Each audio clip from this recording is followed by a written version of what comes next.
दोस्तों, मैं शुभेंदु आ गया हूँ एक नए वीडियो के साथ। आज का जो वीडियो है वो है पेप्टिक अल्सर, एक लाइफस्टाइल डिसऑर्डर। दोस्तों, इस वीडियो में मैं आपसे पेप्टिक अल्सर क्या होता है और इसे हम कैसे डाइट और मेडिसिन के थ्रू प्रिवेंट कर सकते हैं, इसके बारे में मैं आपको बताऊंगा। तो दोस्तों, वीडियो के एंड तक मेरे साथ बने रहना। पेप्टिक अल्सर एक लाइफस्टाइल डिसऑर्डर है। ये हमारे स्टोमक में अल्सर फॉर्मेशन करता है। हमारे स्टोमक के 3 पार्ट्स में अल्सर फॉर्मेशन होता है। पहला पेप्टिक पार्ट, जो स्टोमक का इनिशिएशन पार्ट है। दूसरा गैस्ट्रिक पार्ट, जो स्टोमक का मिडिल पार्ट है।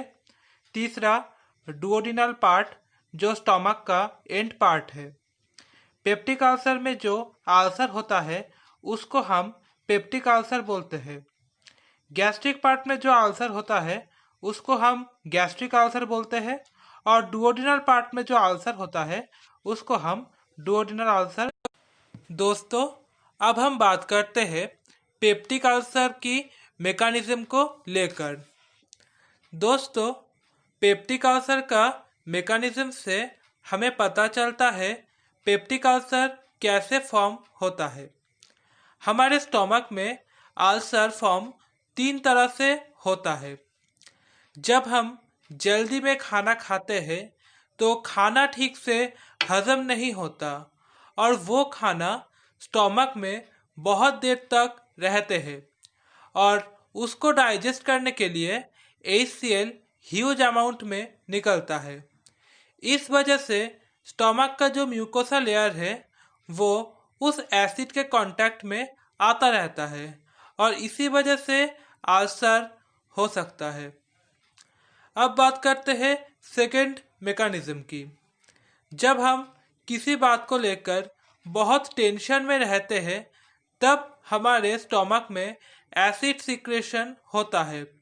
तब भी हमारे स्टोमक का जो म्यूकोसा लेयर है वो एसिड के कांटेक्ट में आता रहता है और म्यूकस लेयर रप्चर हो जाता है। उस वजह से भी अल्सर हो सकता है। अब हम बात करते हैं थर्ड मैकेनिज्म की। अगर हम बहुत ज़्यादा स्पाइसी खाना खाते हैं तो उसको डाइजेस्ट करने के लिए स्टोमक में एसिड का सिक्रेशन बहुत ज़्यादा होता है। तब म्यूकस लेयर फिर से उस एसिड के कांटेक्ट में आता है और वो लेयर रप्चर होना शुरू हो जाते हैं और अल्सर इस वजह से भी क्रिएट हो सकता है। इसलिए हम पेप्टिक अल्सर को ए डिजीज ड्यू टू हरी ओरी एंड कारी कहते हैं। दोस्तों, अब हम बात करते हैं पेप्टिक अल्सर के कॉजेस को लेकर।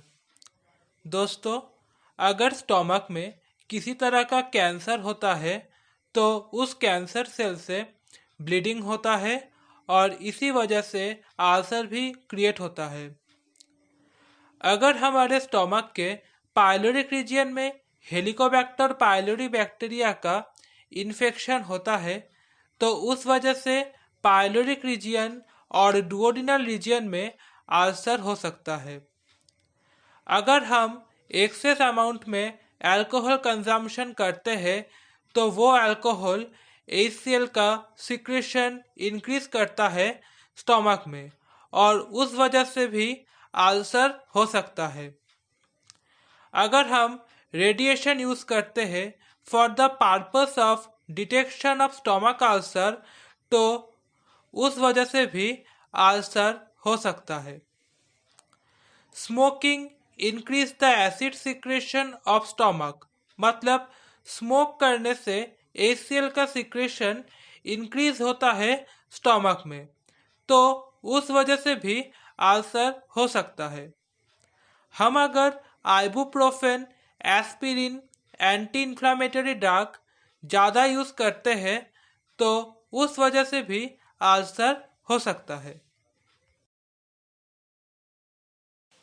दोस्तों, अब हम बात करते हैं हेलिकोबैक्टर पाइलोरी बैक्टीरिया एंड इसका जो इन्फेक्शन होता है वो कैसे होता है उसके ऊपर।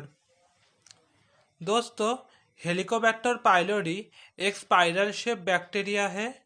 ये बैक्टीरिया हमारे स्टोमक के पाइलोरिक रीजियन में रहना पसंद करता है।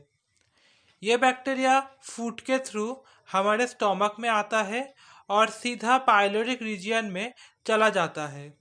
ये बैक्टीरिया पाइलोरिक रीजियन के म्यूकोसा मेम्ब्रेन में कस कर बैठ जाता है और ACL से बचने के लिए वो म्यूकोसा मेम्ब्रेन में छेद करके उसमें घुसना शुरू करता है।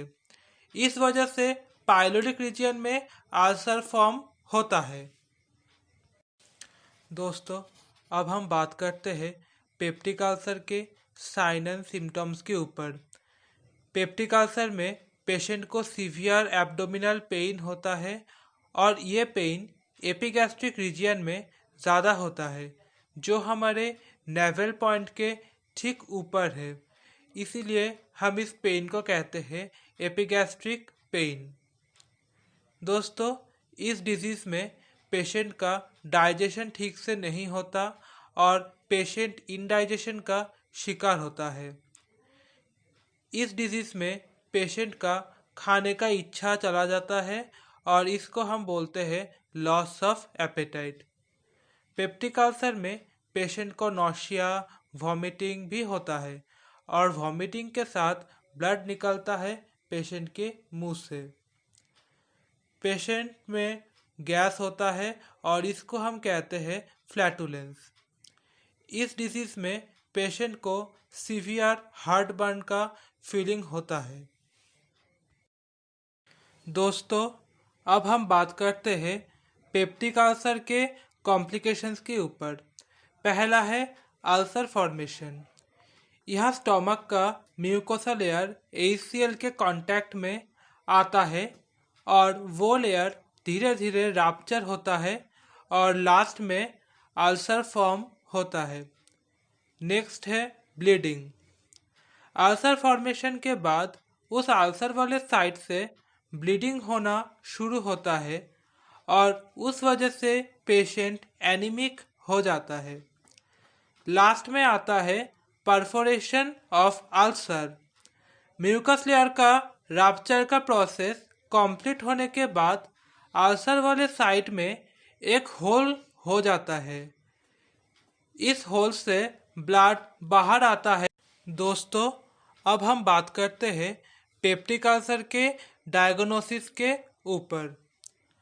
अल्सर हुआ है कि नहीं ये जानने के लिए अगर हम स्टोमक का एक एंडोस्कोपी और बायोप्सी करवा के लेते हैं तो हमें पता चलता है पर्सन का अल्सर है कि नहीं। दोस्तों, अब हम बात करते हैं पेप्टिक अल्सर के ट्रीटमेंट के ऊपर। पहला है ड्रग थेरेपी। ड्रग थेरेपी में डॉक्टर पेशेंट को बहुत तरीके के ड्रग्स प्रिस्क्राइब करते हैं, जिनमें कुछ है गैस्ट्रिक एसिड का सिक्रेशन रिड्यूस करने वाला ड्रग, जैसे कि पेंटोप्राजोल, राबिनप्राजोल, ओमिप्राजोल। कुछ है mucosal protective drugs like sucralfate. कुछ है अल्सर हीलिंग ड्रग्स जैसे कि क्राबेनोजोल। कुछ है एंटी हेलिकोबैक्टर पाइलोरी ड्रग जैसे कि एमोक्सिलिन, टेट्रासाइक्लिन। और कुछ है एंटासिड जो ACL का सिक्रेशन कमाता है। दोस्तों, अब हम बात करते हैं पेप्टिक अल्सर के डाइटरी मैनेजमेंट के ऊपर। पेप्टिक अल्सर में हम पेशेंट को ब्लांट डाइट देते हैं। इस डाइट में फाइबर, स्पाइसेस, स्ट्रॉन्ग स्मेल ये सब रिस्ट्रिक्टेड होता है, क्योंकि ये सब ACL का सिक्रेशन इंक्रीज करते हैं स्टोमक में, जो कंडीशन को और सीवियर कर देते हैं। हम पेशेंट को एडिक्वेट अमाउंट में एनर्जी, कार्बोहाइड्रेट प्रोवाइड करते हैं, फाइबर को रेस्ट्रिक्ट करते हैं, प्रोटीन को ज़्यादा देते हैं फॉर हीलिंग पर्पस, फैट को लिमिटेड अमाउंट में देते हैं क्योंकि फैट ACL का जो सिक्रेशन है उसको इंक्रीज करता है स्टोमक में। विटामिन एंड मिनरल को हम मल्टीविटामिन टैबलेट के रूप में पेशेंट को देते हैं। जिंक एक एसेंशियल मिनरल है जो स्टोमक अल्सर को हील करने में हेल्प करता है और म्यूकोसा लेयर को रीबिल्ड करने में हेल्प करता है। Antioxidants like vitamin A and flavonoids help करते हैं अल्सर हीलिंग में। एंड हेलिकोबैक्टर पाइलोरी का जो ग्रोथ है उसको डिक्रीज करता है। प्रोबायोटिक्स लाइक लैक्टोबैसिलस हेल्प करता है हेलिकोबैक्टर पाइलोरी की ग्रोथ को प्रिवेंट करने में। दोस्तों, अब हम बात करते हैं कुछ डाइटरी गाइडलाइंस के ऊपर जो पेप्टिक अल्सर के पेशेंट के लिए इम्पॉर्टेंट है। हमें स्मोकिंग एंड टोबैको प्रोडक्ट को अवॉइड करना है क्योंकि ये दोनों चीज़ें HCl का सिक्रेशन इंक्रीज करता है स्टमक में। हमें अल्कोहल को अवॉइड करना होता है पेप्टिक अल्सर में क्योंकि अल्कोहल HCl का सिक्रेशन इंक्रीज करता है स्टमक में और अल्सर का कंडीशन और भी वर्स हो जाता है। हमें कभी भी मील स्किप नहीं करना है क्योंकि ये अल्सर का कंडीशन वर्स करता है। हमें दिन में 4 से 5 बार खाना खाना पड़ता है स्मॉल अमाउंट में। हमें हमारा रेस्ट का भी ख्याल रखना होता है, नहीं तो कंडीशन खराब हो सकता है।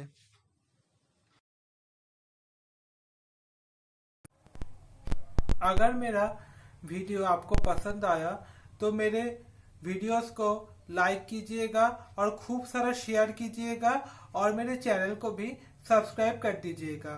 Thank you.